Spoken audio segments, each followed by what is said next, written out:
बिस्मिल्लाहिर्रहमानिर्रहीम, अस्सलामुअलैकुम and a very good morning. Good morning public में आपको खुश आमदीद कहेंगे। मैं हूँ अर्मिला हसन। उम्मीद करते हैं आप बिल्कुल ठीक ठाक होंगे, आपकी सुबह अच्छी हुई होगी और आप गर्मी से ज़्यादा परेशान नहीं हुए होंगे। आज सुबह सुबह मेरे साथ अजीब सी बात हो रही है कि मैं थोड़ी देर चुप रह रही हूँ तो मेरा गला बंद हो रहा है और मुझसे बोलने में प्रॉब्लम हो रहा है। अभी ये बात मैंने ऑन एयर आने के बाद रियलाइज़ की है कि मैं काफ़ी देर से चुप थी, तो मुझे आवाज़ जब मेरी निकल रही है तो कुछ प्रॉब्लम हो रहा है। बहुत सारे लोगों को होता है। अच्छा, नींद पूरी ना होना भी इसका एक फैक्टर होता है, लेकिन कभी कभी आप ज़्यादा सो जाएँ तब ये मसला होता है। तो ये पता नहीं हर सूरत हाल में कुछ ना कुछ देखिए ट्रिकी सीन होता है। अब मुझे समझ नहीं आ रहा कि गला बंद होने की वजूहत क्या है, लेकिन कोई बात नहीं जी।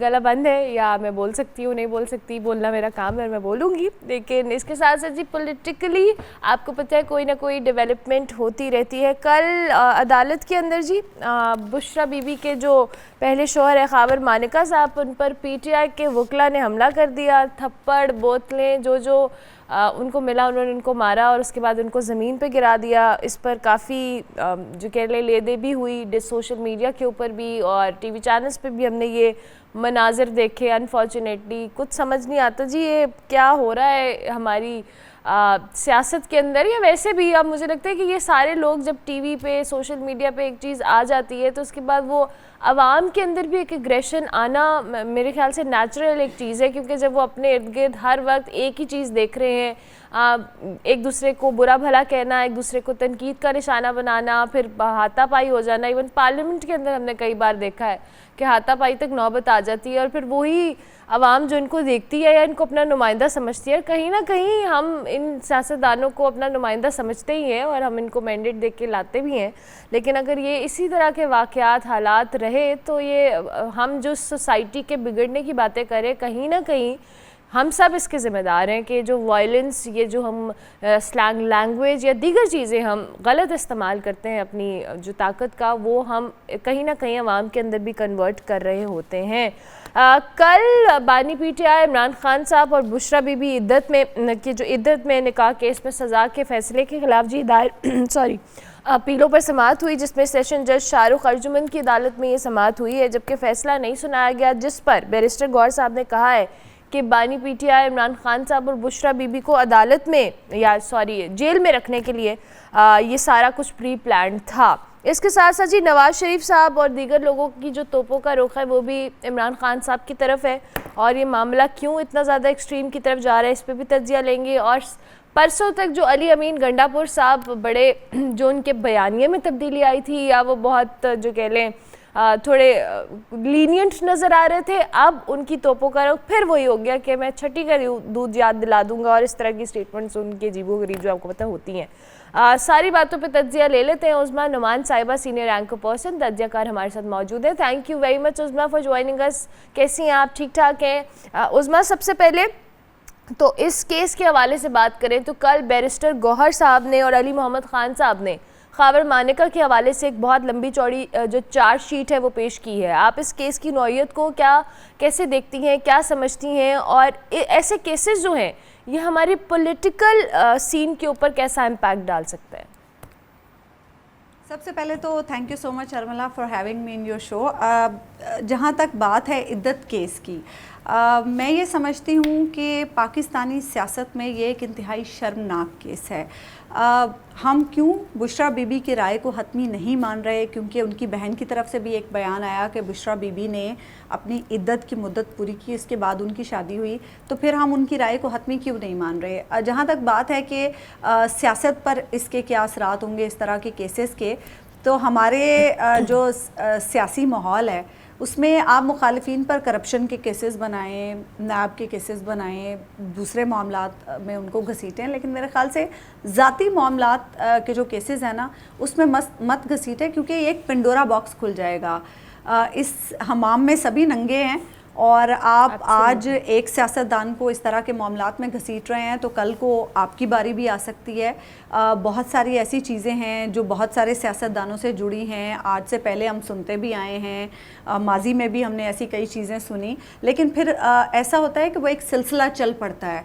टेरियन वाइट केस की जो जहाँ तक बात की जाती है, मेरे ख्याल से जिस तरह से अदालत ने उस केस को उड़ाया है, इद्दत केस भी मेरे ख्याल से इसी तरह से उड़ जाएगा। गो के इस केस का फैसला अभी तक नहीं हो सका, फैसला सुनाया जाना था गुज़श्ता रोज़ लेकिन नहीं हो सका।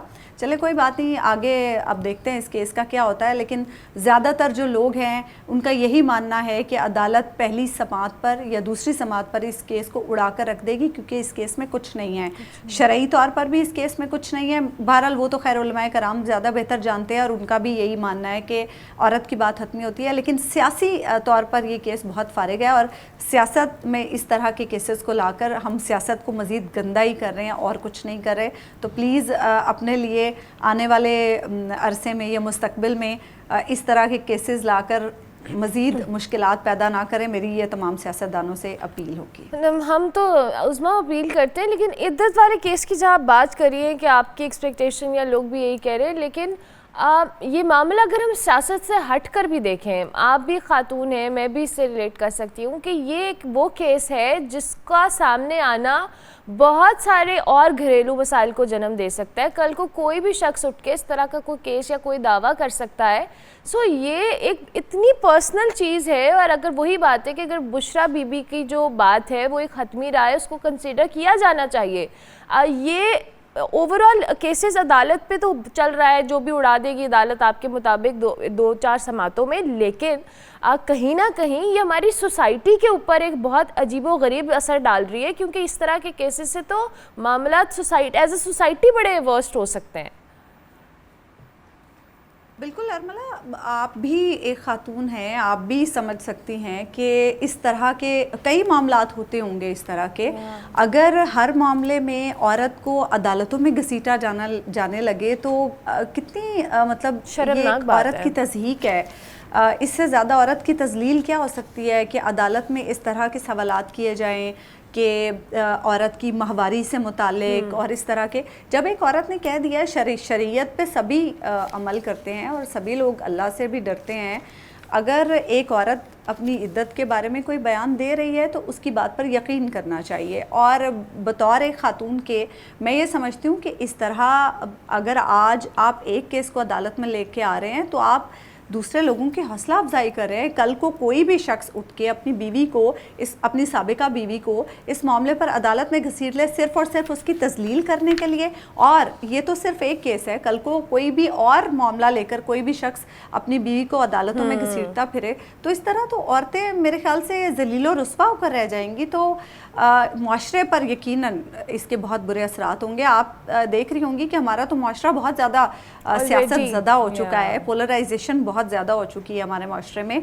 तो हम कैसे इस तरह के केसेस का असर नहीं लेंगे? यकीनन इस तरह के केसेस का असर हमारे घरों पर भी होगा और हमारे मुआशरे पर भी बहुत ज़्यादा होगा और बहुत नेगेटिव होगा। तो हमें इस तरह की चीज़ों से, इस तरह की नेगेटिविटी से बहुत ज़्यादा बचने की भी बहुत ज़रूरत है। एब्सोल्युटली बचने की ज़रूरत है। ठीक हो गया उस्मा, अब ज़रा नवाज शरीफ साहब के हवाले से बात कर लेते हैं। पार्टी सदारत का ओहदा उन्होंने एक बार फिर संभाल लिया है और जैसे ही सदारत का ओहदा संभाला, दो कि नून लीग की सियासत इमरान खान साहब के अगेंस्ट रही है और अभी भी है, लेकिन अब ज़्यादा एग्रेसिव एक अप्रोच के साथ नवाज शरीफ साहब ने जो इमरान खान साहब हैं उन पर तनकीद शुरू किया। बल्कि सिर्फ नून लीग नहीं, शर्जील मेमन साहब का भी बयान आया, उन्होंने PTI को आड़े हाथों लिया है। लेकिन जो बात हम बार बार देखते हैं, मुस्लिम लीग नून की जो सीनियर क़यादत है जिसमें शाहिद खाकान अब्बासी हों या दीगर लोग हों, वो कहते हैं जी नून लीग की पॉलिसीज़ ऐसी हैं कि हम साथ नहीं चल सकते। और ये सिर्फ शाहिद खाकान अब्बासी साहब का मसला नहीं है, दीगर जो सीनियर क़यादत है नून लीग की उनके भी एतराज़ात रहते हैं, वो भी कहीं ना कहीं नाराज़ या शिकवे करती हुई हमें नज़र आती है।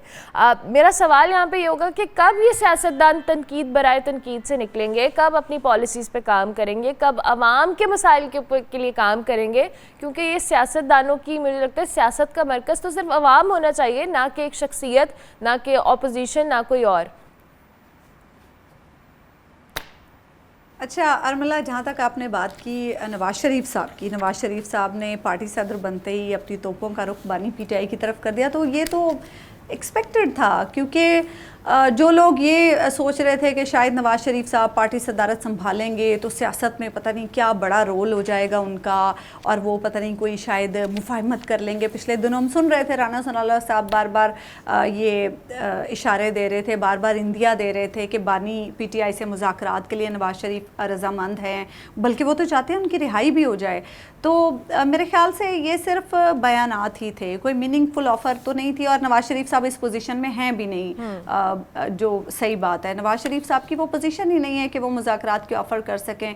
वो तो बड़ी मुश्किल से इस वक्त अपनी बेटी के अतालीक बने हुए हैं पंजाब में, और इसके अलावा कुछ नहीं। शहबाज शरीफ साहब भी जो फ़ैसले कर रहे हैं, हमें पता है वो फ़ैसले कहाँ से कर रहे हैं। नवाज शरीफ साहब का उसमें कोई इनपुट नहीं है, ये बात सभी जानते हैं। इसीलिए शायद खाकान अब्बासी साहब कह रहे हैं कि मुस्लिम लीग नून की जो पॉलिसी है वो उसके साथ नहीं चल सकते, क्योंकि मुस्लिम लीग नून की पॉलिसी इस वक्त सबके सामने है, बड़ी वाज़ेह है कि जो कुछ हो रहा है बस होने दें और आप अपने मामलात को देखें। अच्छा, जहाँ तक बात है कि पाकिस्तानी सियासत तनकीद बराए तनकीद से कब निकलेंगे, मेरे ख्याल से कभी नहीं निकल सकेंगे। हम देख रहे हैं कि एक अपने अपने मुफादात की जंग है जिसमें हर सियासतदान उलझा हुआ है। चंद एक सियासतदान हैं जो किसी न किसी तरह से हम देख रहे हैं कहीं ना कहीं उसूल की बात कर लेते हैं। शायद खाकान अब्बासी साहब शायद उनमें कुछ उसूल पसंदी बाकी थी, इसीलिए उन्होंने किनारा कशी इख्तियार कर ली मुस्लिम लीग नून से। मुस्तफ़ा नवाज़ खोखर साहब को देख लें, वो भी कहीं ना कहीं उसूल की बात करते हैं। पीपल्स पार्टी के वो लोग जो उसूल की बात करते थे आज वो पीपल्स पार्टी के साथ नहीं है, क्योंकि पीपल्स पार्टी भी जो कभी बड़ी उसूली जमात समझी जाती थी, नज़रियाती जमात समझी जाती थी, वो भी हम देख रहे हैं अपने नज़रियात से, अपने उसूलों से कुछ हटती हुई दिखाई दे रही है। तभी तो वो आज इस हुकूमती इत्तेहाद का हिस्सा है, जिसके बारे में तहरीक इंसाफ का कहना है कि इस हुकूमत के पास तो मैंडेट ही नहीं है, चोरी के मैंडेट पर ये हुकूमत बैठी हुई है। तो तनकीद बराए तनकीद वाला सबक जो है वो हमारे सियासतदान कभी नहीं सीख सकते। तो आज तक की तारीख से इन्होंने कुछ नहीं सीखा, तो मेरे ख्याल से मुस्तकबिल में भी कभी कुछ नहीं सीख सकते। मुस्तकबिल में भी उज़मा बिल्कुल ऑप्टिमिस्टिक आप नहीं लग रही हैं, आपको लगता है कि ये ऐसे ही चलेगा सिस्टम। अच्छा, कल तक परसों तक इनफैक्ट अली अमीन गंडापुर साहब वफाक की तारीफ़ कर रहे थे, और फिर कल उनको पता नहीं क्या हुआ, उन्होंने कहा कि जी मैं छठी का दूध याद दिला दूंगा इन लोगों को। तो ये क्या हो रहा है, क्या पॉलिसी है इनकी? मैं और आप समेत बहुत सारे लोग ये जानना चाहते हैं कि अली अमीन गंडापुर साहब के पास कौन सा ऐसा टैक्ट है जिसको वो फ्यूचर में इस्तेमाल कर सकते हैं, जिसकी बुनियाद पर वो इस तरह के बयान देते रहते हैं। अच्छा, गंडापुर साहब ना अरमला बड़े दिलचस्प कैरेक्टर हैं। वो कभी गंडासा लेकर मैदान में आ जाते हैं और अपने सियासी मुखालफिन को ललकारते हैं कि मैं तुम्हारा ये हशर कर दूंगा, वो हशर कर दूंगा, बिजली का बटन हमारे पास है, और कभी वो साथ बैठ के SIFC की मीटिंग में ताउन की यकीन दहानियाँ करा रहे होते हैं और विफाक के साथ मिलकर चलने की बात कर रहे होते हैं। मेरे ख्याल से ये उनकी मजबूरी है, क्योंकि जो भी है एक तरफ उनकी सियासत है और दूसरी तरफ एडमिनिस्ट्रेशन है। वो बहरहाल इस वक्त एक सूबे के वज़ीर आला हैं और उस सूबे की आवाम की नज़रें उन पर हैं, क्योंकि उस सूबे के मसाइल बहुत ज़्यादा हैं। अगर हम KP की बात करें तो KP में गवर्नेंस के बहुत ज़्यादा मसाइल हैं, दहशतगर्दी इस वक्त सबसे बड़ा मसला है KP का। इसके अलावा KP में और भी बहुत सारे मसाइल हैं। फ़ंड्स जो की कमी है उसकी वजह से KP के बहुत सारे काम रुके हुए हैं, और उसकी भी उन्हें ज़रूरत है। गंडापुर साहब को जो बार बार कभी वो विफाक को धमकी लगाते हैं कि हमारे फ़ंड्स दो, कभी वो रिक्वेस्ट करते हैं कि हमारे फ़ंड्स दें। तो मेरे ख़्याल से ये उनकी मजबूरी है कि एक तरफ तो वो सियासी बयानात दें, क्योंकि बहरहाल इमरान खान साहब की पॉलिसी के मुताबिक भी उन्होंने चलना है, और एक तरफ वो एडमिनिस्ट्रेशन को देखते हुए एडमिनिस्ट्रेटिव जो उनका किरदार है उसे निभाते हुए उस तरह से भी विफाक के साथ मिलकर चले, क्योंकि बहरहाल विफाक ने पैसे देने हैं तो उन्होंने सूबा चलाना है। तो मेरा नहीं ख्याल कि कोई उनकी दोहरी पॉलिसी है, लेकिन ये एक मजबूरी है जिसके तहत वो चल रहे हैं। हाँ, जहाँ तक आपने बात की कि उनके पास कोई ऐसा टैक्ट है जिसे वो मुस्तकबिल में इस्तेमाल कर सकते हैं, कुछ लोगों का ये कहना है कि गंडापुर साहब में ये सलाहियत है कि वो इमरान खान साहब और इस्टेब्लिशमेंट के दरमियान ब्रिज का किरदार अदा कर सकते हैं। अंसार अब्बासी साहब ने इस पर लिखा भी है। तो मेरा नहीं, मुझे इस बारे में कोई इतना ज़्यादा आइडिया नहीं है। बहरहाल कोर कमांडर पेशावर से जब उनकी मुलाकात हुई थी, सुना है बड़ी अच्छी मुलाकात हुई थी, और सुना है कि उनके अच्छे रवाबित हैं वहाँ पर। तो अब ये तो मुस्तकबिल में पता चल सकेगा, आने वाला वक्त ही बता सकेगा कि उनके कितने अच्छे ताल्लुकात हैं, क्या वाकई वो ब्रिज का किरदार अदा कर सकते हैं। इस बारे में तो अभी कुछ कहना कबल अज़ वक्त है। ठीक हो गया। उसमें इन द एंड आप भी एक सहाफ़ी हैं, आप इतने अरसे से इस फील्ड से वाबस्ता हैं, आपने ऑब्वियसली मुख्तलिफ मसाइल को देखा भी है, समझा भी है। क्या लगता है मुल्क में जो असली मसले हैं, क्या इनको हल कैसे किया जा सकता है कि हम थोड़े से इस क्रंच से बाहर निकलें? मुल्क के मसाइल की जहाँ तक बात है अरमला, ये बिजली, पानी, महंगाई, ये सब तो सदियों से चले आ रहा है, लेकिन इस वक्त जो हमारे मुल्क का कोर इशू है वो है हमारा सियासी निज़ाम, वो है हमारी सियासत, वो है हमारे सियासतदान, और वो है हमारे इदारों के दरमियान जो इस वक्त हम एक टकराव और एक आपस में तलखी देख रहे हैं। जब तक ये सब सही नहीं होगा, हमारे मसाइल पर किसी की तवज्जो नहीं होगी, क्योंकि इस वक्त तमाम तर जो हमारे सियासतदान हैं वो आपस की लड़ाइयों में उलझे हुए हैं, इदारे आपस में तलखियों में उलझे हुए हैं, किसी की नज़र, किसी की निगाह इस वक्त आवाम के मसाइल पर नहीं है। आप देखें कितने हम रोज़ सियासी मसाइल, हम रोज़ जो सियासतदानों के बयानात सुनते हैं, कोई किसी की बात करता है, कोई किसी की बात करता है। तहरीक-ए-इंसाफ का तमाम तर फोकस है कि इमरान खान साहब को रिहा किया जाए और इसके साथ साथ हमारे मुकदमात ख़त्म किए जाएं, हमारा मैंडेट वापस किया जाए। नून लीग की क्या है, नून लीग जी अपनी एक सियासत कर रही है, मरियम साहिबा के कारनामे गिनवाए जाते हैं दिन रात, शहबाज शरीफ साहब अपनी हुकूमत में लगे हुए हैं। अवाम की बात कौन करता है? पीपल्स पार्टी अपने मामलात को लेकर लगी हुई है, अवाम की बात तो कोई नहीं कर रहा। किसी की नज़र इस वक्त अवाम के मसाइल पर फोकस है। IMF का बजट इस वक्त आएगा, जो भी बजट आएगा वो IMF बनाएगा और वही बजट आएगा, उसमें अवाम को रिलीफ देने के लिए क्या इस वक्त दिन रात कोई ऐसी मीटिंग्स हो रही हैं जिसमें सब पार्टीज़ बैठती हों और बैठकर ये सोचती हों कि हमें IMF से कर्ज़ भी लेना है, लेकिन क्या हम कोई ऐसी स्ट्रेटजी बना सकते हैं कि IMF के मुतालबात को पूरा करते हुए हम अपने लोगों को भी कुछ रिलीफ दे सकें? ऐसी सोच किसी में भी नहीं है। मसाइल बहुत ज़्यादा हैं, लेकिन इस वक्त जो बुनियादी इशू है वो है हमारी पोलराइजेशन, जो सियासत में पोलराइजेशन है उससे ख़त्म करने की सबसे ज़्यादा ज़रूरत है। हमारे सियासी माहौल को, हमारे सियासी निज़ाम को, इदारों के दरमियान तलखी को ख़त्म करने की ज़रूरत है, क्योंकि जब तक यहाँ पे जो हल हमें मसाइल का नज़र नहीं आएगा या हल नहीं होंगे ये मसाइल, तब तक जो निचली सतह पर हमारे मसाइल हैं, अवाम के मसाइल हैं, वो कभी हल नहीं हो सकते। यानी आपके मुताबिक सियासतदानों को अपनी सियासत से हट के अब अवाम के मसाइल को एड्रेस करने की ज़रूरत है, पॉलिसीज़ लाने की ज़रूरत है। दो कि आपने मुशावरत की बात की, जाती उम्र में जी कहा तो ये जा रहा है कि कुछ मीटिंग्स हो रही हैं कि हुकूमती अखराजात कम किए जाएँ, वो कैसे होंगे ये आप और मैं सब जानते हैं कि वो नहीं होंगे, और कुछ अरसे बाद हमें काबीना में और लोग नज़र आएंगे। सो ये हो गई कुछ पॉलिटिकल डिस्कशन। हम ब्रेक लेंगे। Thank you very much Usma Numan कि आपने हमें ज्वाइन किया। ब्रेक के बाद वापस आते हैं, आप देखते रहिए गुड मॉर्निंग पब्लिक।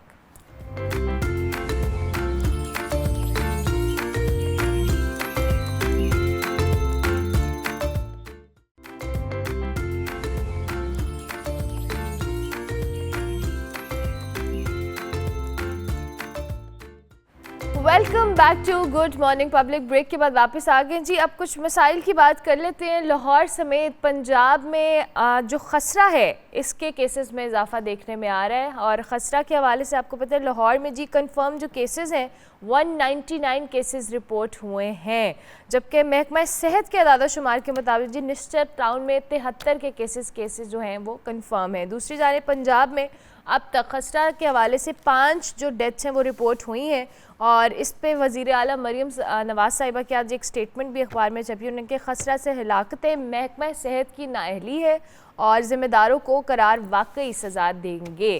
क्या मामलात हैं जी, ये खसरा फैल रहा है और क्यों इतने ज़्यादा केसेस बढ़ रहे हैं, इसमें मौजूद क्या मुहर्रिकात हैं, इस पर बात कर लेते हैं। हमारे साथ हमारे रिपोर्टर सुलेमान मौजूद हैं। Suleman, thank you very much. कैसे हैं आप? ठीक है जी अल्हम्दुलिल्लाह ठीक ठाक। आप सुनाए खैरियत से? बिल्कुल ठीक। सुलेमान चौधरी, आप प्लीज़ मुझे थोड़ा सा बताएं कि आप इस वक्त कहाँ पे मौजूद हैं, और हमने अभी जो खसरा के हवाले से बात की है कि पंजाब के अंदर एक बार फिर ये वबा सर उठा रही है, क्या वजूहात है, क्यों इतने केसेस रिपोर्ट हो रहे हैं?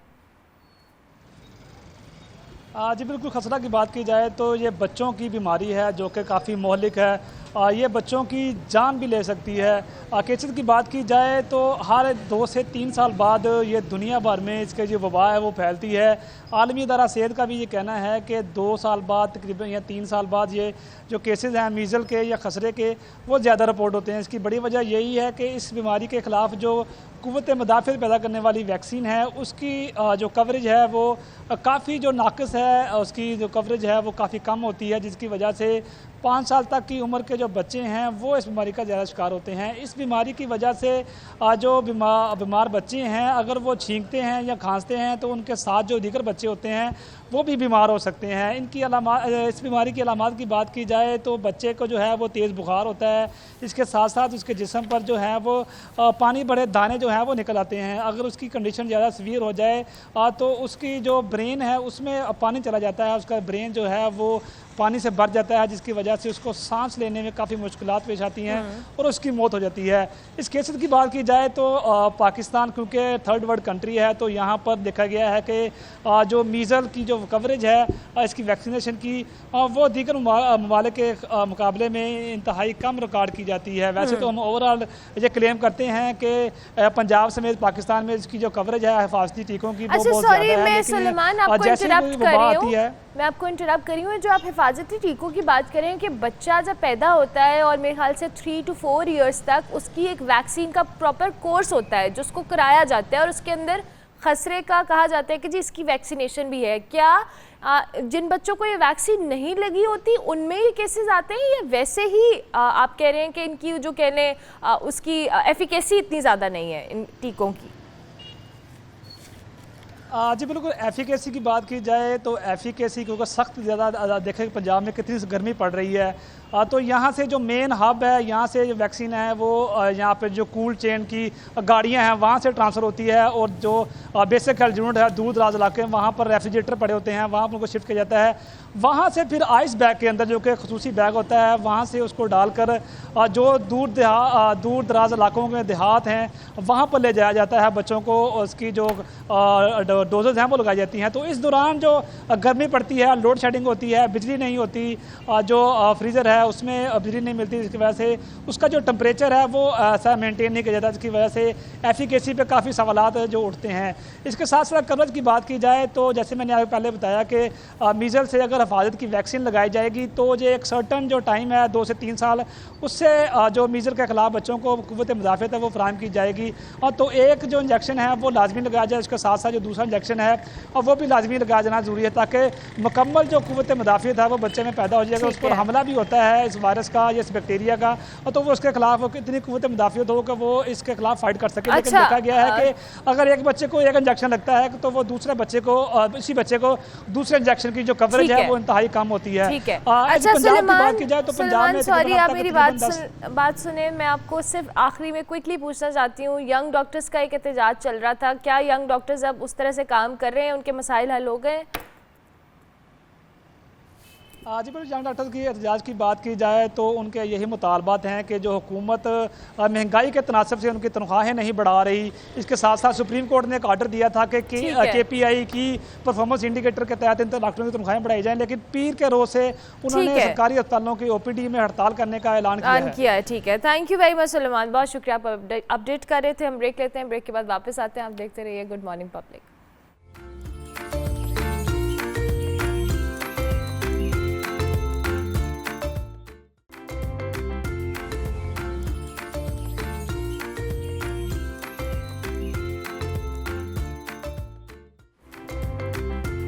Welcome back to good morning public. Break के बाद वापस आ गए हैं जनाब, और अब आपकी सेहत के हवाले से हम बात करेंगे। आपको पता है वैसे तो हम खाने के लिए जीते हैं, मुझे लगता है कहीं ना कहीं हमारी ज़िंदगी में एक एंटरटेनमेंट है वो है खाना। और वो जब हम खाना खा रहे होते हैं तो हम उसमें इतने जो मसाले मिर्चें उसका इस्तेमाल कर रहे होते हैं तो उसकी ग़ज़ाइयत तो ख़त्म हो ही जाती है, लेकिन उसके साथ साथ हमारी ज़िंदगियों में अब प्रोसेस्ड फूड जो है वो बहुत ज़्यादा शामिल हो गया है।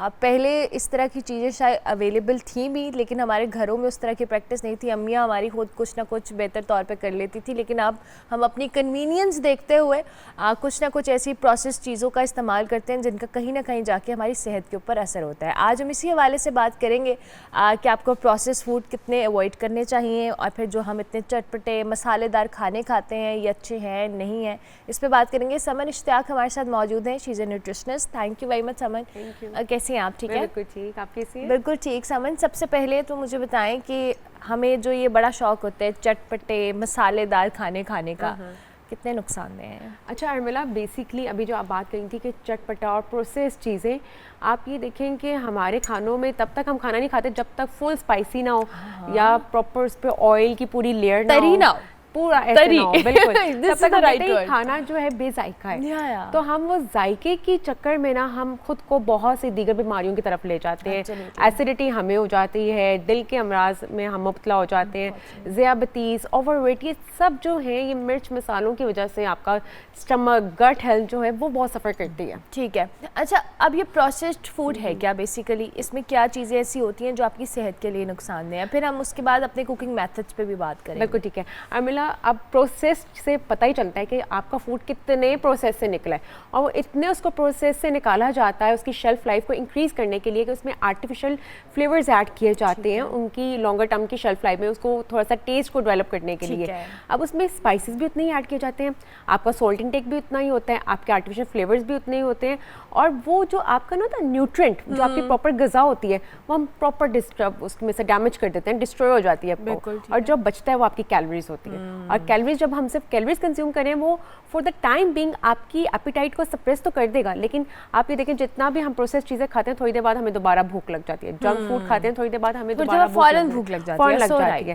तो वो न्यूट्रिएंट जो होते हैं ना, ग़िज़ा, वो हमें नहीं मिल रही, एनर्जी नहीं आ रही उससे आपकी बॉडी में। और एनर्जी अगर हम ले भी रहे हैं उससे तो वो हमारी एनर्जी हमारी सेहत पे वो वाला हेल्दी इफेक्ट्स नहीं दे रही जो हमें प्रॉपर ग़िज़ा से मिलनी है, न्यूट्रिएंट से मिलनी है। अच्छा, अब हम रोज़मर्रा ज़िंदगी में कौन कौन सी ऐसी चीज़ें हैं जिनको हम प्रोसेस फूड पे कंसिडर करें, क्योंकि ज़ाहिर है बहुत सारे उस पर कॉन्सेप्ट होते हैं कि जी ये मसाले हैं, ये मिर्चें हैं, डब्बे वाला यूज़ कर लिया। क्या चीज़ें हैं जो आप उसका ऑल्टरनेट हमारे किचन में मौजूद है और हम उसको उस तरह से यूटिलाइज करें? अच्छा अर्मिला, प्रोसेस चीज़ें बेसिकली है जो डब्बे में आपने पैक कर दी, ठीक है, जो आपकी जितनी कोल्ड ड्रिंक्स हैं, जितनी बेकरी आइटम्स हैं, जितना प्रोसेस डब्बे वाले जार्स वाली चीज़ें ना वो आपकी प्रोसेस्ड है, जिसमें हम जैम या दीगर चीज़ें वो सब प्रोसेस चीज़ें हैं। और सबसे ज़्यादा जो हम प्रॉब्लम हमारे यहाँ पे आती है कि हम फूड लेबल्स नहीं पढ़ते। हमारे यहाँ पे कॉन्सेप्ट ही नहीं है फूड लेबल्स पढ़ना, कि अगर आपकी कोई बहुत ही मजबूरी है कि आपने प्रोसेस चीज़ें खानी है, बट आप ये तो देखेंगे फूड चॉइसेस तो क्या है कि आपके लेबल्स में कौन कौन सी चीज़ें आप जो डब्बे वाली ले रहे हैं उसमें क्या मिल रहा है आपको, कि इसके अंदर क्या क्या ऐड हुआ है। तो फिर हम तो समन बटर भी इस्तेमाल करते हैं, वो भी हम डब्बे वाला करते हैं, हम हर चीज़ तो डब्बे वाली। तो अर्मिला आप ये देखें कि आजकल क्रॉनिक डिजीजेस, बच्चे हमारे पास ब्लड प्रेशर से आ रहे हैं, बच्चे ज़ियाबतीस से आ रहे हैं, बच्चे ओवरवेट से आ रहे हैं, वो इसी वजह से तो हो रहा है कि हमारा जो रुझान है वो हमारी प्रायोरिटीज़ हो गई जंक फूड में, रेडी टू ईट मील्स में। पहले ये होता था कि आप कभी कभी सुनते थे कि किसी के घर में कैंसर या ज़ियाबतीस है, क्योंकि पहले हम ऑर्गेनिक डाइट पे थे, प्योर डाइट हम खाते थे। इवन कबाब ये जो नगेट्स हैं हमारी अम्मियाँ घर में बनाती थी, अब तो शायद डब्बे वो ऐसा कोई चीज़ ही नहीं रही। तो वो जितनी प्रोसेस डब्बे वाली चीज़ें वो प्रोसेस्ड हैं, घर में आप हर चीज़ अब घर में आप कर सकते हैं, बना सकते हैं। इट टेक्स टाइम, बट वो आपका लेटर ऑन जो आपके हेल्थ पे इफेक्ट्स आ रहे हैं ना वो नहीं होने देंगे, वो नहीं होंगे। अच्छा, अब आपने जैसा खुद भी कहा कि बच्चे आजकल बहुत सारे ऐसी डिजीज़ के साथ आ रहे हैं, अभी प्रोसेस फूड का जब हम इस्तेमाल करें तो बहुत सारी ऐसे बीमारियां जिनके हम ज़्यादा प्रोन हो जाते हैं, क्या भाई वो हमें ज़्यादा जल्दी बच्चों को लग सकती है? कौन कौन सी बीमारियां हैं स्पेसिफिकली अगर हम बच्चों की बात कर रहे हैं? अच्छा अर्मिला, उसमें आप ये देखें स्टंटिंग ग्रोथ आ गई है, बच्चे अपनी एज के अकॉर्डिंग उनकी हाइट इंक्रीज नहीं हो रही, उनका वेट उतना नहीं है जितना उनका होना चाहिए, क्योंकि उनको वो न्यूट्रिएंट्स नहीं मिल रहे, उनको वो ग़िज़ा नहीं मिल रही। एट द एंड आपकी ग़िज़ा ही है जो जिसने आपकी ब्रेन डेवलपमेंट करवानी है, जिसने आपकी फिजिकल डेवलपमेंट करवानी है। जब आपको वो नहीं मिल रही, बच्चे स्टंटिंग ग्रोथ आ गई। अच्छा, बच्चों की अगर बात की जाए जो वो किड्स होते हैं, they are very choosy, they are very picky about food. Exactly, तो वो उनको हमने बड़ा वो उस पर बड़ा करके ना ट्रिकी से, तो उनको घर में आप ये देखें कि बच्चे जो बाहर जंक फूड खाते हैं, आप उन्हें शवारमा घर में बना सकते हैं। वो जो बर्गर्स की तरफ जाते हैं, आप उन्हें घर में होममेड बर्गर्स डिनर्स बना कर दे सकते हैं, उनको प्यूरीज, उनको स्मूदी, शेक्स, ये सारे आप घर में उनको बना कर दे सकते अच्छा, हैं। अब इसमें एक फैक्टर आता है कि बहुत सारी ख़वातीन को ये होता है कि जी हम वर्किंग हैं, हम इतना तरद्दुद नहीं कर सकते, दो के करना पड़ता है at the end of the day when you are raising your Exactly. Kids, but अब उनके लिए भी है कि हम ऐसी क्या चीज़ें जो घर पे स्टोर कर लें, जैसे हम प्रोसेस्ड फूड ना लें, कोई जार्स के अंदर हम चीज़ जिसकी शेल्फ लाइफ चलो एटलीस्ट 1 वीक हो जाए और हम उसको इस्तेमाल कर लें। तो उसमें अर्मिला हम ये भी तो कर सकते हैं कि हम प्रोटीन जो होती है बच्चों के लिए बहुत ज़रूरी होती ठीक है। है, हम चिकन के नगेट्स बनाकर उनको वो रख जो लें। है सेव कर लें, ठीक है। हम चिकन के कबाब बना कर रख लें, बच्चों चिकन पैटीज होती हैं वो बना के रख लें, बच्चों को ब्रेड के अंदर करके सैलड्स डाल के आप वो कर दें। अब इसमें हम गलती क्या करते हैं कि हम मायोनीज, जितनी वो चीज़ें हैं प्रोसेस फूड डाल रहे होते हैं, सब कुछ ये डाल के, ये चीज़ें हम कर रहे होते हैं, तो वो आपको थोड़ा सा ना फूड चॉइसेस पे हमें थोड़ा सा काम करना अच्छा, पड़ेगा। जब मेरे शो पे न्यूट्रिशन आते हैं, मैं इससे बात करती हूँ, मैं सोचती हूँ कि मैंने तो अपनी सारी जिंदगी यही किया है कि मैं अब खुद भी यही करती हूँ कि आपने केचप और ये चीज़ें डाल के आपने बर्गर बना लिया, तो फिर तो वही बात हो गई ना कि हम बिल्कुल। प्रोसेस तो कहीं ना कहीं इसका प्रोसेस इस्तेमाल करें, कर रहे क्योंकि हैं। हमारी लाइफस्टाइल ऐसा हो गया है कि प्रोसेस चीज़ों के बगैर कुछ है ही नहीं। हाँ, क्योंकि जल्दी है, कोई रेडीमेड मिल जाता है, आप जल्दी से बना लें। बिल्कुल। अच्छा, अब हम इसमें आए कि हमारे जो कुकिंग मेथड्स हैं जिसमें हम सब्जियों को बनाते हैं, हम जैसे मटन है, बीफ है, चिकन है, उनका जब इस्तेमाल करते हैं, दो के they are source of protein, but at the end of the day हमारे कुकिंग मेथड्स इतने अजीबो-गरीब हैं कि बिल्कुल। उनकी तासीर ख़त्म हो जाती है। कुकिंग मेथड भी आप थोड़ा सा हमें बताएं। अच्छा अर्मिला, उसमें तो सबसे ज़्यादा हम ये कहते हैं या तो आप बॉईल कर लें, ठीक है। स्टीम कर लें, ग्रिल कर लें, क्योंकि जितना आपका डाइट का रोल है उतना ही आपके कुकिंग मेथड्स का है। अगर आप डाइट घर के ले रहे हैं बट आप उसको इतना डीप फ्राई कर रहे हैं, तल रहे हैं कि उसके सारे न्यूट्रिएंट्स ही तबाह हो रहे हैं, तो एट द एंड उसने क्या आपको ग़िज़ाइयत देनी है। तो कुकिंग मेथड्स में आप स्टीम कर सकते हैं, आप फ्राई भी कर सकते हैं ना? एयर फ्राई कर सकते हैं, नॉन स्टिकी पैन में लेस ऑयल में आप उसको बना सकते ठीक हैं, है। और बॉईल भी कर सकते हैं, ग्रिल भी कर सकते हैं। अब ये जो कर घर सकते हैं। में समन बनती है सब्जियां हमारी, अक्सर गोश्त डाल के, भिंडी भी ऐसे बन रही है, घिया भी ऐसे बन रहा है, ये कैसे बननी चाहिए, खानी चाहिए अच्छा सब्जियां? अर्मिला, उसमें हम सबसे पहले तो ये करते हैं कि उनको हर एक को अवेयरनेस दी जाती है कि आपने फ्रूट्स और वेजिटेबल्स हो, जब वो आप बाहर से लेकर आएँ उसको फॉर 15 मिनट्स आप पानी के अंदर डिप करके रखें, क्योंकि अक्सर हम देख रहे होते हैं कि उन पर स्प्रे किया जाता है कुछ भी उनकी वो सारी उनको फ्रेश रखने के लिए। तो हर फ्रूट्स और वेजिटेबल्स को पहले आकर घर में पानी के अंदर डिप करें, ताकि उसमें से जो भी उसके वायरस या बैक्टीरियाज हैं वो लीच आउट हो जाए उसमें ठीक से। है। उसके बाद आप जो है अपने कुकिंग मेथड्स को इस तरह करें, लेस ऑयल में, आपके प्लांट बेस्ड सैचुरेटेड फैट नहीं, जो घी होता है वो ठीक नहीं, है। लेस ऑयल में आप उनको बना सकते हैं। ठीक है, ठीक है। अच्छा, अब बहुत सारे लोगों को ख़वातीन को स्पेसिफिकली हम ये जंक या उसकी बात करें, हार्मोनल डिसऑर्डर्स बहुत ज़्यादा होते हैं बिल्कुल। इस खाने से, हमारे लाइफस्टाइल से, फिर एक्सरसाइज नहीं कर पाते। ख़वातीन के लिए, अब ये तो हमने स्पेसिफिकली बच्चों की बात की, अब ज़रा ख़वातीन को लेकर भी आप थोड़ा सा एक्सप्लेन कर दें। अर्मिला, जब भी आपकी बॉडी में अनहेल्दी डाइट जाएगी वो सबसे पहले आपके हार्मोन्स को ट्रिगर करेगी। हार्मोन इम्बैलेंस होगा तब भी आपको डिजीजेस होती हैं, हार्मोन इम्बैलेंस होगा PCOS होगा, हार्मोन इम्बैलेंस होंगे आपको थायराइड का इफेक्ट आपको प्रॉब्लम होगी, हार्मोन्स इम्बैलेंस होंगे आपका वेट पुट ऑन होगा। हार्मोन्स को हम कैसे नॉर्मल रख सकते हैं कि जो भी आप खा रहे हैं वो घर का हो, आपका जो ये जंक फूड है वो ना हो, जितने प्रोसेस कोल्ड ड्रिंक्स, ये जितनी आपकी बाहर का डाइन आउट है वो, अगर आपने डाइन आउट करना भी है तो प्रेफर करें कि आप प्रोटीन शेक ले लें, आप हेल्दी चीज़ों को ले लें, सैलड्स ले लें, ये चीज़ें कंज्यूम कर लें। ठीक है। अच्छा, इसके अलावा बहुत सारे ऐसे घरों के अंदर प्रैक्टिस होती है कि माँ के पास शायद टाइम नहीं होता, वो उस तरह से बच्चों को टाइम दे पाती है, और बच्चे बहुत चूज़ी और पिकी हैं खाना खाने के मामले में। जिन बच्चों को अगर हमने दूध का ऑल्टरनेट कोई अगर समझती को बच्चा दूध शौक से नहीं पीता, या कोई इस तरह के चिकन नहीं खाता, या सब्जी नहीं खाता, फ्रूट्स नहीं खाता, उनके ऑल्टरनेट पे हमको क्या दे सकते हैं? अच्छा अर्मिला, अगर बच्चा दूध नहीं पी रहा रो फॉर्म में, आपका जो है आप उसको शेक्स की फॉर्म में दे दें। अगर वो भी नहीं ले रहा तो कैल्शियम बेसिकली आपको दूध या दूध से बनी चीज़ों से मिलेगा, आप उसे योगर्ट दे दें। योगर्ट भी नहीं ले रहा तो आजकल वो फ्लेवर्ड योगर्ट्स आती हैं, आप घर में बच्चों को स्ट्रॉबेरीज ऐड करके उनकी स्मूदीज़ बनाकर इस तरह से उनके आगे रख दें। बेसिकली आप किस तरह से उसको फूड प्रेजेंट कर रहे हैं अपने बच्चों के आगे, ये बहुत मैटर करता है। बिल्कुल मैटर करता है। थैंक यू वेरी मच समन, बहुत शुक्रिया कि आपने हमें ज्वाइन किया। समन इश्तियाक हमारे साथ मौजूद थी जी, प्रोसेस्ड फूड को लेकर और आपके जो कुकिंग मेथड्स हैं उसको लेकर उन्होंने बहुत बेहतर तौर पे एक्सप्लेन किया कि किस तरह से आपको अपनी डाइट बेहतर करनी है, और आप हम ये जो प्रोसेस चीज़ें खाते हैं, दो they are convenient to use, but at the end of the day ये हमारी सेहत के लिए बहुत ज़्यादा नुकसानदेह। हम ब्रेक लेंगे, ब्रेक के बाद वापस आएंगे, आप देखते रहिए गुड मॉर्निंग पब्लिक।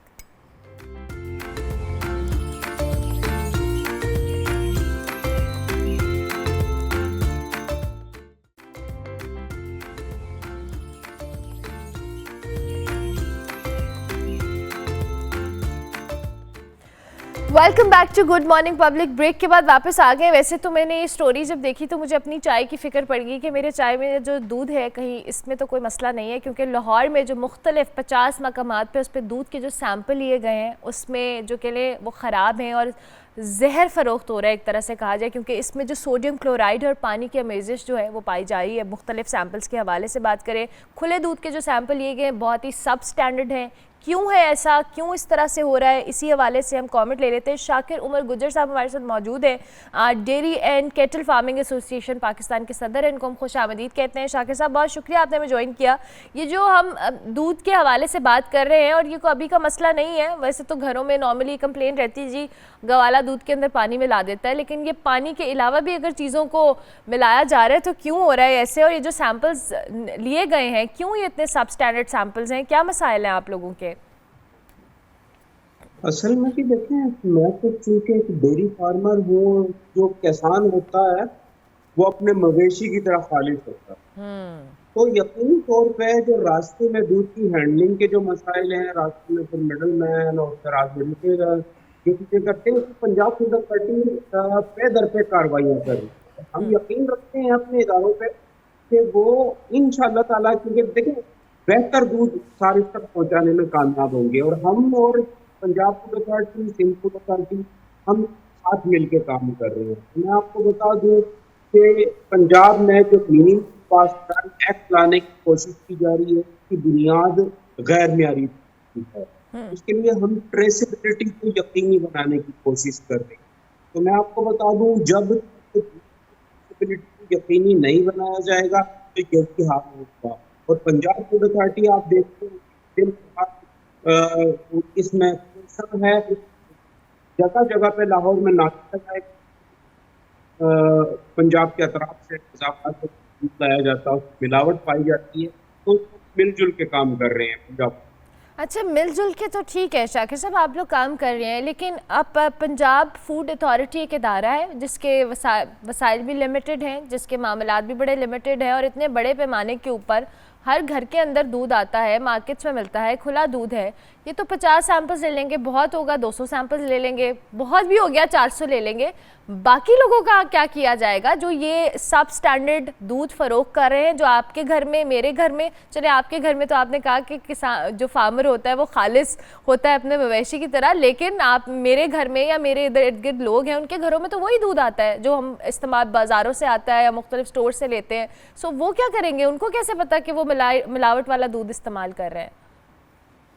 असल में जी देखें, ये सारी भी बहुत अच्छी तरह जानता है कि हर इलाके में चंद एक ऐसी शॉप्स होती हैं जहां रश लगा होता है।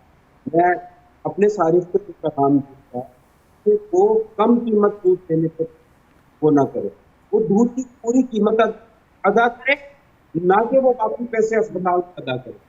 अच्छी जो शॉप्स हैं उनसे खरीदारी करें ताकि अच्छा दूध मिले, और यकीनी तौर पर हमारे इदारे इसमें काम कर रहे हैं। इंशाल्लाह कामयाब होंगे कि हम खाली अपने खारिज पहुँचाएंगे। शाकिर साहब, कामयाबी का तो पता नहीं, क्योंकि मुझे याद है कि मैं अब माशाल्लाह आई मीन मैं लेट 30s और जब से मैं सुन रही हूँ यहाँ पर हमेशा से यही सुनती आ रही हूँ कि दूध में पानी मिला हुआ है, दूध में कोई और मसला है, लोग गाढ़ा करने के लिए उसमें मुख्तलिफ चीज़ों का इस्तेमाल करते हैं। तो इदारे तो बहुत अरसे से हैं, आप भी काम कर रहे हैं, अब क्या हल निकलेगा? क्योंकि ये सब स्टैंडर्ड दूध, चले आपने और मैंने तो अपनी बॉडी को आदी कर लिया है पी के, जो बच्चे हैं, न्यूबॉर्न बेबीज़ हैं, माएँ घरों में देती हैं, उन बच्चों की सेहत पे ऑलरेडी इतने सारे चैलेंजेस हैं, कभी कोई मसला चल रहा है, कभी गैस्ट्रो चल रहा है, कभी खसरा चल रहा है। अब जो एक दूध जो एक बच्चे की नेसेसिटी है, जो उसकी ग्रोथ में सबसे इंपॉर्टेंट रोल प्ले करती है, अगर उसको वही खालिस नहीं मिल रहा तो माँ बाप क्या करेंगे फिर? अरमला देखें, मैं इसमें आपको एक बात बता दूं कि IMF के मुतालबे पे दूध को और गोश्त को प्राइस कैपिंग से आज़ाद करने का काम हो रहा है। दूध में जो मिलावट बढ़ी है, ये दूध की पैदावार कम बढ़ी है, और यकीनी तौर पे उसमें सबसे अहम किरदार है वो प्राइस कैपिंग का है।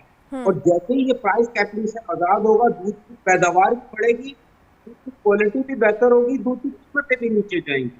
तो यकीनी तौर पे इसमें IMF यकीनी तौर पर काम कर रहा है, और चारों सूबों के जो फूड अथॉरिटीज है वो पैदावार को बढ़ाने पे काम कर रहा है। उमर साहब आपकी ऑडियो चली गई है, अगर आप अपना कनेक्शन थोड़ा सा इंटरनेट का बेहतर कर लिए। उमर शाकिर साहब के मुताबिक जी जो फार्मर है वो उस तरह से मिलावट नहीं करता, ये जो मिडिल मैन है इसका मसला है। और अभी उन्होंने जो प्राइस के हवाले से बात की कि आवाम जो है वो पूरे पैसे दे और दूध ख़रीदे। अब जो पूरे पैसे देकर भी दूध ख़रीद रहे हैं आप, अगर उसमें भी पानी है तो फिर हम क्या करें? मुझे इस सवाल का जवाब मैं हमेशा तलाश करने की कोशिश में रहती हूँ कि अगर आप इतना महंगा दूध ख़रीद भी रहे हैं और उसमें भी पानी मिला हुआ है, और पता नहीं पानी किस तरह से मिलाते हैं, कुछ जो सोशल मीडिया पे फुटेजेस देखते हैं उसके बाद तो वैसे मुझे लगता है कि हम जिस खाने की चीज़ के ऊपर नज़र डालें उसमें कोई ना कोई ऐसा मसला निकलता है कि हम सोच भी नहीं सकते कि इस कदर हम एज ए नेशन अजीबो गरीब तबीयत के लोग हैं कि हम लोगों ने मिलावट करनी है, और मिलावट भी ऐसी करनी है कि किसी की जान को, किसी की जो सेहत है उसको नुकसान पहुँचे। वैसे तो रिलीजन में सख्ती से मिलावट करने वालों के हवाले से, बट अनफॉर्चुनेटली मुसलमान भी हैं और हम ये काम भी करते हैं और फिर हम दावा भी करते हैं कि मुसलमान हैं। ये सारे मामलात जो हैं ये बड़े अजीब व गरीब से हैं, और ये आज इस टॉपिक को रखने का पर्पस भी ये था कि हम जो घरों में दूध इस्तेमाल करते हैं अब हम कैसे उसको फ़िल्टर कर सकते हैं। अब घरों में बच्चों ने भी दूध पीना है, डब्बे वाला आप उनको दूध दे नहीं सकते हैं, जो अफोर्ड नहीं कर सकते हैं, जिन्होंने दूध ख़रीदना है बाहर इन खुली दुकानों से जाके, उनको भी अगर इसमें गाढ़ा करने के लिए, इवन मैंने ख़ुद अपनी आंखों से एक फुटेज देखी, सर्फ का इस्तेमाल किया गया है। आप सोचें कि एक दूध का पैकेट या दूध का जो बर्तन लेके एक शख्स घर आया, उसको क्या पता है कि उसको पानी के अंदर दूध के नाम पे सर्फ डाल के या कोई जो सोडियम क्लोराइड डाल के दे दिया जाता है। तो ये कैसे चले गए मामलात, और हम अपने बच्चों के साथ, अपनी जनरेशन्स के साथ क्या सलूक कर रहे हैं। डाइट के ज़रिए पाकिस्तान स्टंटिंग ग्रोथ में सबसे आगे है, फिर हमारे और दीगर हेल्थ इश्यूज़ इतने ज़्यादा हैं, हेल्थ के मसले इतने ज़्यादा हैं, हमारे हॉस्पिटल्स, हमारी ओवरऑल सूरत हाल सबके सामने है कि हम कैसे ट्रीटमेंट करते हैं। हस्पताल भरे पड़े हैं बच्चों के, कोई वबा आती है बच्चों को इतनी मुश्किलात होती है, माँ बाप परेशान हैं, कभी ट्रीटमेंट नहीं ठीक, कभी बेड नहीं है, कभी कोई मसाइल है, कभी इंजेक्शन ख़राब है। आजकल ये खसरे को अभी हम डिस्कस कर रहे थे। अब जो एक खाना पीना जो एक बेसिक चीज़ है, और दूध, आप हम सबको पता है, हम सबके घरों में बच्चे हैं, कि दूध एक बेसिक चीज़ है जो आपने अपने बच्चे को देनी है। वो 3-4 साल तक सिर्फ दूध पे रहता है। जो डब्बे वाला दूध नहीं दे सकते वो फ्रेश मिल्क देते हैं। वो फ्रेश मिल्क कितना फ्रेश है ये तो हमने आज अभी देखा भी, और हम देखते ही आ रहे हैं। मैं अपने बचपन से सुनती आ रही हूँ। वो कल मुझे कोई अभी कान में मेरे प्रोड्यूसर साहब भी बता रहे थे, कहते जी एक खातून कहती हैं कि अब गवाले से कि आप हमें बता दिया करें कि कौन सा कितना पानी मिलाना है, हम बना लिया करेंगे पानी पे, एटलीस्ट हमें पता होगा हम साफ़ पानी तो मिला रहे हैं, आप गाढ़ा दूध दे दें। लिटरली बहुत सारे घरों में जो खालिस दूध कहीं से आता है, जिनके ज़ाहिर है बैकग्राउंड है गाँव वगैरह का, खालिस दूध अगर मैं अपनी ज़िंदगी में कभी ट्राई भी करूँ ना कि मैंने पीना है, तो मैं वो पी नहीं सकती, क्योंकि मेरे स्टमक को उस खालिस दूध की आदत ही नहीं है, मेरा स्टमक अपसेट हो जाएगा। यानी हमें मिलावट वाली चीज़ों की इतनी आदत हो गई है, हम इतना इस्तेमाल करते हैं कि अब कोई भी खालिस चीज़ अगर हमें दी जाए तो वो हमें रास ही नहीं आती है। आप सोचें कि ये भी एक अलमिया है कि आप देसी घी या खालिस दूध नहीं इस्तेमाल कर सकते। आई होप कि शाकिर साहब से रब्ता हुआ है जी, टीम बताइएगा अगर रब्ता नहीं हुआ। मेरे ख्याल से वो ब्रेक ही ले लेते हैं, उन्होंने तो नहीं रब्ता हुआ। ब्रेक लेते हैं जी, ब्रेक के बाद वापस आते हैं। आप देखते रहिए गुड मॉर्निंग पब्लिक।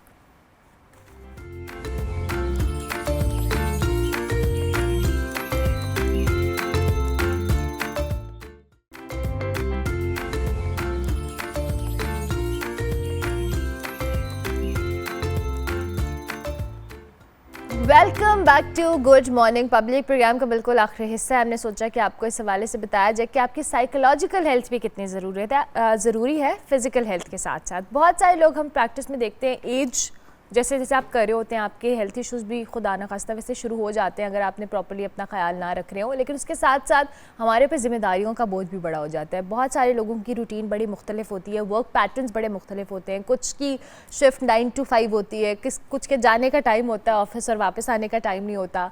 फिर कुछ लोगों का ये होता है कि जिन्होंने नाइट शिफ्ट में काम करना है, लंबी लंबी शिफ्ट्स पे बैठ कर काम कर रहे होते हैं, ना नींद पूरी हो रही होती है। फिर कोई ज़ाहिर है अल्लाह ताला ने एक सिस्टम रखा है कि रात को आपने नींद पूरी करनी है। अब आप पूरी रात जाग रहे हैं और दिन में सो रहे हैं, तो वो आपकी बॉडी के ऊपर किस तरह से असर डालती है। आज हम स्पेसिफिकली बात करेंगे जो लोग नाइट शिफ्ट यानी रात के वक्त काम करते हैं, जागते हैं, स्लीपिंग पैटर्न्स उनके डिस्टर्ब होते हैं, वो आपकी साइकोलॉजिकल हेल्थ पे किस तरह से असर डालते हैं, कि ज़ाहिर है नींद के पैटर्न्स होना बड़ा ज़रूरी है अच्छे।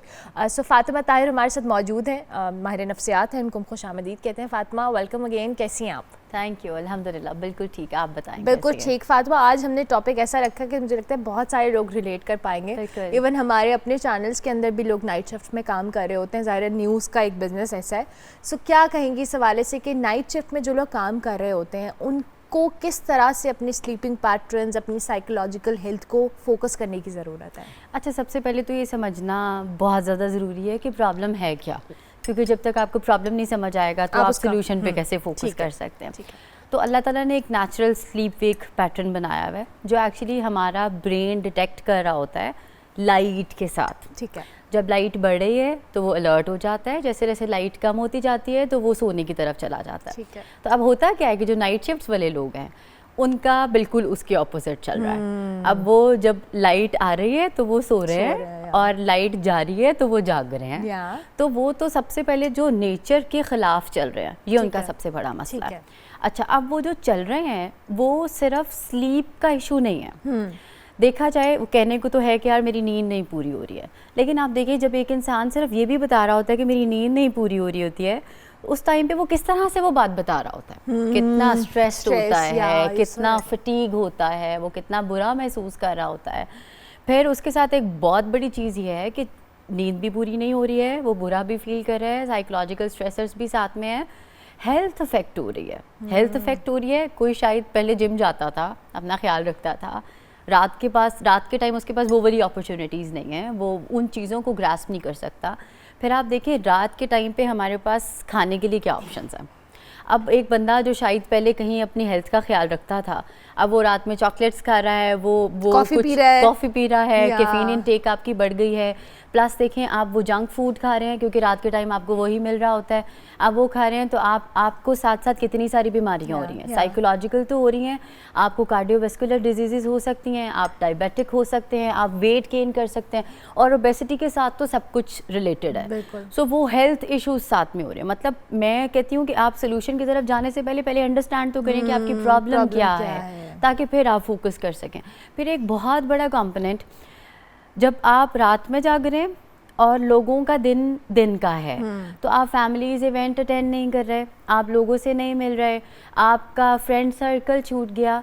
इवन मेरे पास इस तरह का एक केस अभी रिसेंटली रिपोर्ट हुआ जहाँ पर डिवोर्स हो गई इस वजह से कि आप रात में काम कर रहे हैं और आपकी बीवी जो है वो रात में सो रही है और वो सारा दिन आपका इंतज़ार कर रही है और आप सो रहे हैं, तो आपके दरमियान में वो कनेक्शन नहीं बिल्ड हो रहा। एब्सोल्युटली। तो उसकी वजह से मतलब वो आपके अंदर गैप्स आते कम्युनिकेशन गैप है, आपका कोई उस तरह की बिल्कुल, तो वो इवेंचुअली किस तरफ आ जाता है कि वो डिवोर्स की तरफ केस चला जाता है। सो प्रॉब्लम जो है वो बहुत ज़्यादा है। एक प्रॉब्लम से कितनी सारी चीज़ें एसोसिएटेड है। बिल्कुल, अच्छा, बिल्कुल। बहुत सारे लोगों को हमने देखा अब उनकी मजबूरी भी है फातिमा, जाहिर है कुछ लोगों का जो कॉल सेंटर्स में काम करते हैं या दीगर मुख्तलिफ कंपनीज के साथ इंटरनेशनल काम करते हैं, वहाँ टाइम जोन्स बड़े मुख्तलिफ और उनको at the end of the day they have to do it for bread and butter. अब वो किस तरह से ख्याल रख सकते हैं अगर तो उनकी मजबूरी है, वो ये काम कर रहे हैं? अच्छा अर्मिला, इसमें ना समझना ज़रूरी है, आपने जेट लैग का तो सुना होगा ना, सबको हो वही रहा होता है। तो उसमें होता क्या है कि हमने जब कहीं और ट्रैवल कर रहे हैं, वही डे लाइट की टाइमिंग की वजह से हमारी बॉडी एडजस्ट हो जाती है। 1, 2, 3 दिन के बाद उनकी बिल्कुल वो आप सेट हो जाते हैं। लेकिन जब आपकी रूटीन ही ये वाली चलने वाली है, तो उसमें सबसे बड़ा प्रॉब्लम पता है क्या आता है? वो ये है कि जब वीकेंड्स आते हैं ना, तो आप वापस आते हैं अपनी पुरानी रूटीन के ऊपर। आपकी बॉडी 5 दिन एडजस्ट कर रही है कि नहीं, आपकी रात आपका दिन है और आपका दिन आपकी रात है। लेकिन जैसे ही वीकेंड आया, आपने फैमिली के अकॉर्डिंग चलना शुरू कर दिया और फिर से वो वाली प्रॉब्लम शुरू हुई। यानी अभी आपकी बॉडी, आपके सर्केडियन रिदम एडजस्ट होना शुरू हुआ और साथ ही आपने उसको ब्रेक कर दिया। तो सबसे पहला सोल्यूशन तो ये है कि अगर आपका स्लीप वेक साइकिल एडजस्ट हो गया है, आपने 5 दिन उसके ऊपर वर्किंग कर लिया, तो अगले 2 दिन भी वैसे ही रहें। सबसे बड़ी बात इसमें कंसिस्टेंसी बहुत ज़रूरी है कि जो आपने साइकिल सेट कर लिया आप उसी के अकॉर्डिंग चलें। अब आप वीकेंड पे जल्दी सोने की कोशिश ना करें या आप कोई उस तरह करना। बिल्कुल बिल्कुल, क्योंकि ये करेंगे तो आपकी बॉडी जो एडजस्टमेंट फेज में जा रही है वो वापस फिर से आ जाएगी। सो सबसे पहले तो ये समझना ज़रूरी है। अच्छा, दूसरी बात, इसमें बहुत बड़ा फैक्टर जो अभी मैंने आपसे साइकोलॉजिकल बात भी की कि फैमिली के इश्यूज़ आते हैं, फैमिली उस तरह से शायद टाइम नहीं दे पा रही होती। तो देखें, आपको ये समझना बहुत ज़रूरी है साइकोलॉजिकली कि अगर एक बंदा घर से निकल के जा रहा है वो आपके कमाने के लिए जा रहा है, हाँ। वो आपको खिलाने के लिए जा रहा है ना, सो आपको भी उसके मुताबिक थोड़ा सा ढलना पड़ेगा। आपको अपनी रूटीन में इतने थोड़े बहुत चेंजेस लाने पड़ेंगे, फ्लेक्सिबल होना पड़ेगा, थोड़ा फ्लेक्सिबल होना पड़ेगा ताकि वो फैमिली में भी आइसोलेटेड फील ना करे। ये बहुत बड़ा मसला है ना, वो जब सुबह सो रहा है, सारी फैमिली जाग गई है, रात को वो आके जागता है तो अब सब सो गए हैं, तो उसके पास बात करने के लिए कोई नहीं है, उसको सुनने के लिए कोई नहीं है। सो फैमिली को उधर फ्लेक्सिबल होना बहुत ज़्यादा ज़रूरी है। फिर आप अपने लिए ऐसी एक्टिविटीज़ डिसाइड करें जो आपको लगता है, बिलफर्ज आपकी शिफ्ट रात को 11 बजे शुरू हो रही है और आप जागते हैं 7 बजे, तो 7 बजे से लेकर 11 बजे के दौरान आप कोई ऐसी इंडोर एक्टिविटीज़ अपने लिए प्लान करें जिससे आप अपने आप को फिजिकली फिट रख सकें, ताकि क्योंकि देखिए आपके हैप्पी हार्मोन्स हैं और वो रिलीज़ हो रहे होते हैं आपकी फ़िज़िकल एक्टिविटीज़ के साथ, आपके गुड रिलेशंस में आप कुछ अचीव कर रहे होते हैं। तो आप जब नाइट शिफ्ट्स में बंदा आता है तो आप रिलेशंस को भी इंजॉय नहीं कर पा रहे हैं, आप काम कर भी रहे हैं लेकिन आपको वो सेंस ऑफ अचीवमेंट नहीं आ रही है क्योंकि आप बाउंड हैं, आपको लग रहा है कि नहीं यार मैंने कर भी लिया तो किसको दिखा रहा हूँ, मैं किसके साथ चल रहा हूँ। सो उन सारी चीज़ों को अपने हैप्पी हार्मोन्स को एक्टिव रखने के लिए बहुत ज़्यादा ज़रूरी है कि आप उन चीज़ों पे फोकस करें, उनको प्लान करें। अगर वो चीज़, क्योंकि आप ऑलरेडी नेचर के ख़िलाफ़ चल रहे हैं, तो आप जब नेचर के ख़िलाफ़ चल ही रहे हैं तो फिर आपको चीज़ें थोड़ी सी नेचर के ख़िलाफ़ खुद एडजस्ट भी करनी पड़ेंगी। अच्छा फातिमा, हमारे यहाँ नॉर्मली ये बात आपने फ्लेक्सिबिलिटी की बात की, कोई अंडरस्टैंड नहीं कर पाता है, बिकॉज मैं भी अगर सोचूं कि भाई मेरा सोने का टाइम ये है तो एक बंदा जाग रहा है तो मुझे तो उलझन होगी। अब उस बंदे की फ्लेक्सिबिलिटी और आपने अपने पैटर्न्स, क्योंकि बच्चे अगर हैं आपके तो वो स्कूल जा रहे हैं, उनके साइकिल भी उसके मुताबिक सेट होने हैं, फैमिली एक स्ट्रक्चर है, आप जॉइंट फैमिली में रह रहे हैं, वो एक अलग मसला है। सो ओवरऑल आपको क्या लगता है पूरी फैमिली के बजाय एक बंदा भी तो उसमें कहीं ना कहीं एडजस्ट हो सकता है? देखिए ये बड़ा डिपेंड करता है कि आपका मोस्ट क्लोज्ड 1% कौन सा है। मतलब अगर आप शादीशुदा हैं तो आपका स्पाउस ही होगा ना जो आपके सबसे ज़्यादा क्लोज है, तो थोड़ी सी टाइम फ्लेक्सिबिलिटी तो आपको उसके अंदर एडजस्टमेंट करनी पड़ेगी। ठीक है। अच्छा फातिमा, इसके साथ साथ मुझे थोड़ा सा ये एक्सप्लेन करें कि अब साइकोलॉजिकल खुदा न खास्ता कोई इशू आ गया है आपको और अब आपको लग रहा है कि आप आइसोलेट हो रहे हैं, आपकी सोशल लाइफ डेड है, आपका काम के आवर्स बड़े डिफरेंट है, सोशल लाइफ को भी इंटैक्ट रखना बड़ा ज़रूरी है। आई गेस ये आपके लिए एक बहुत बड़ी लग्जरी, मैं तो आजकल के दौर में बिलीव करती हूँ। सोशल लाइफ इंटैक्ट रखने के लिए क्या टिप्स देंगे? अच्छा अर्मिला, उसको हम एडजस्टमेंट कर सकते हैं अपने वीकेंड प्लान्स में। ठीक है। क्योंकि हमारे यहाँ मतलब एक नॉर्मल बंदा जिसका स्लीप वेक साइकिल नॉर्मल है, वो रात में सोता है दिन में जागता है, तो वो वीकेंड्स में रात पे जाग ही रहा होता है ना, तो वो एक्स्ट्रा टाइम तो लगा रहा होता है। सो वो उस बंदे के लिए एक अपॉर्चुनिटी है कि यार मैं उस दिन ये एंजॉय कर सकता हूँ, क्योंकि वीकडेज में तो हर कोई बिजी है ना। सो वीकेंड्स पे मुझे लगता है कि उसके लिए ज़्यादा आसान है क्योंकि वो तो ऑलरेडी जाग रहा है और बाकी लोग भी कहीं ना कहीं उसके लिए कर रहे हैं। सो वो आपके पास एक अपॉर्चुनिटी तो है। मतलब मैंने आपसे पहले भी कहा कि जब आप नेचर के खिलाफ जा रहे हैं ना, तो कुछ चीज़ें आपको आर्टिफिशियली खुद डिज़ाइन करनी पड़ेंगी अपनी जो आपकी नीड है उसके अकॉर्डिंग। सो आप उसको प्लान कर सकते हैं। फिर मैंने आपसे पहले कहा कि आप मोस्टली आप देखें जो हमारा कल्चर है, आपकी जिम टाइमिंग्स मर्दों की शाम के टाइम पे चल रही होती हैं, आप वो अवेल कर सकते हैं। आप जब वहाँ पर जाते हैं वो आपका सोशल इंटरेक्शन ही तो है। फिर देखें एक बहुत बड़ी चीज़ ये है कि जहाँ पर आप काम कर रहे होते हैं ऑब्वियसली आपके कोलीग्स के साथ भी तो एक अंडरस्टैंडिंग डेवलप हो जाती है ना, तो आप उनका दुख सुने और उनको अपना दुख सुने। अच्छा फातिमा, बहुत सारे लोग वर्क फ्रॉम होम भी तो करते हैं। अब उनको घर पे जिस तरह से मुझे लगता है कि वो बंदा एक बहुत ही आइसोलेट हो जाता है जो रात के वक्त काम कर रहा होता है, सब सो रहे हैं, वो कमरे में बैठा काम कर रहे हैं। Because my brother used to work like that and I remember कि वो सुबह सो रहा होता था, हम सब अपने कामों से आगे, जब उसके जागने का टाइम होता था वी वर डेड। सो जो एक वर्क फ्रॉम होम का कॉन्सेप्ट है उसने जहाँ आसानी भी किया वहाँ इस तरह से प्रॉब्लम भी किया। बिल्कुल। लेकिन उन केसेस में भी देखें जो लोग घर के अंदर मौजूद है उनका फ्लेक्सिबल होना बहुत ज़्यादा ज़रूरी है कि उनके साथ उनका साथ दें। लेकिन एक बहुत इंपॉर्टेंट टिप जो मैं समझती हूँ कि इस पॉइंट पर देना बहुत ज़्यादा ज़रूरी है वो ये कि आप सोने से पहले अपनी लाइट्स को ज़रूर कम करें, अपना स्क्रीन टाइम कम करें, आसपास जितनी भी आर्टिफिशियल लाइट्स हैं उनको कम करें ताकि आपकी बॉडी सोने के लिए प्रिपेयर हो सके। ये बहुत इंपॉर्टेंट है। अब ये वर्क फ्रॉम होम वाली जो बात है उसमें एक बंदा लैपटॉप यूज़ कर और लैपटॉप बंद करता है और वो कहता है मैं सो जाऊँ, तो वो तो नहीं हो सकता ना। Possibility नहीं तो है। आपको उससे पहले अपने आसपास की लाइट्स को कम करना है ताकि आप सोने के मोड की तरफ जा सके, और फिर आप अपनी नींद पूरी करेंगे तो फटीग भी कम होगा और बाकी सारी एक्टिविटीज़ भी बेहतर हो अच्छा, सकती बाद हैं। में हमारे प्रोड्यूसर साहब का एक बहुत इंपॉर्टेंट सवाल है, मुझे लगता है खुद भी यही करते हैं। उनका ये सवाल है कि जो लोग रात को 1 घंटा रील्स देखते हैं और उसके बाद वो सोते हैं, उनका क्या इलाज है, वो क्या करें? मुझे लग रहा है ये सवाल अवैस की तरफ से आया है। नहीं, ये हमारे इमरान कोटे साहब की तरफ से। सही। अच्छा, ऐसा है कुछ लोग ना इसको एसोसिएट कर लेते हैं कि जब मैं रील्स देख रहा होता हूँ ना तो मुझे उसके बाद नींद अच्छी आती है, मैं थोड़ा थोड़ा नींद की तरफ जाना शुरू कर देता हूँ। हाँ। लेकिन एक्चुअली ऐसा नहीं होता। It's an वो addiction, trust बिल्कुल, me। वो एडिक्शन है। लेकिन आप देखिए असल में सारी आपकी स्लीप मेलाटोनिन के ऊपर चल रही है। आपका एक हार्मोन है मेलाटोनिन जो आपको सुलाता है। ठीक है। अब मेलाटोनिन आपसे कह रहा है सोना है, लेकिन आप रील्स देख रहे हैं और आप फ़ोन आगे रखा हुआ और आप कह रहे हैं नहीं मैं तो 30 सेकंड और तो आप अपने उस हार्मोन को दबाते चले जा रहे हैं, तो वो आप खुद ही स्लीप डिप्राइव्ड हो रहे हैं। तो वो एडिक्शन तो है, लेकिन आप देखिए उसका नुकसान कितना ज़्यादा और है। स्क्रीन टाइम तो रात के वक्त लोगों का बहुत ज़्यादा हो जाता है, और क्योंकि बिल्कुल। हमने पूरा दिन शायद फ़ोन उस तरह इस्तेमाल नहीं करे होते और हम होते हैं रात को सारी चीज़ें हम अपडेट कर ले, ये भी बड़ा एक नुकसान है। Thank you very much Fatima, बहुत शुक्रिया कि आपने हमें ज्वाइन किया। फातिमा ताहिर हमारे साथ मौजूद थी, साइकोलॉजिस्ट हैं और इन्होंने साइकोलॉजिकल हेल्थ के हवाले से बड़ा बेहतर अंदाज में बताया कि आप अगर नाइट शिफ्ट में काम कर रहे हैं तो आपको अपने पैटर्न्स उस तरह से आप ठीक नहीं कर सकते, लेकिन आपके इर्द गिर्द वाले लोग ठीक कर सकते हैं उन पैटर्न्स को। और उसके साथ साथ अगर आप अपने वीकेंड्स पे फ्री हैं तो आप अपनी रूटीन को तोड़ने की कोशिश मत करें, कंसिस्टेंट रहकर आप अपने उसी पैटर्न पे रहें ताकि आपकी बॉडी जो है वो बार बार एडजस्टमेंट मोड के ऊपर ना जाए और आपको प्रॉब्लम ना हो। तो इसलिए आपने वीकेंड्स पे भी जागना है और आपके पास बड़ी अच्छी अपॉर्चुनिटी होती है वीकेंड पे सोशलाइज करें, go out with your friends, family के साथ टाइम स्पेंड करें। सो ये आपकी एक लग्जरी ही कंसिडर होती है आजकल के दौर में। मुझे लगता है quality time is very important. आप कम टाइम हो लेकिन क्वालिटी टाइम अगर आप किसी के साथ स्पेंड करें तो आपकी बहुत सारी लाइफ की इश्यूज जो हैं वो सॉर्ट हो सकते हैं। Fatima, thank you again, thank you so much. और प्रोग्राम का वक्त मेरे ख्याल से ख़त्म हो गया है। इंशाल्लाह आपसे हमारी मुलाकात होगी। अब कल फीडबैक हमारे सोशल मीडिया हैंडल्स पे लाजमी दीजिएगा। कल तक के लिए मेरी तरफ से अल्लाह हाफ़िज़।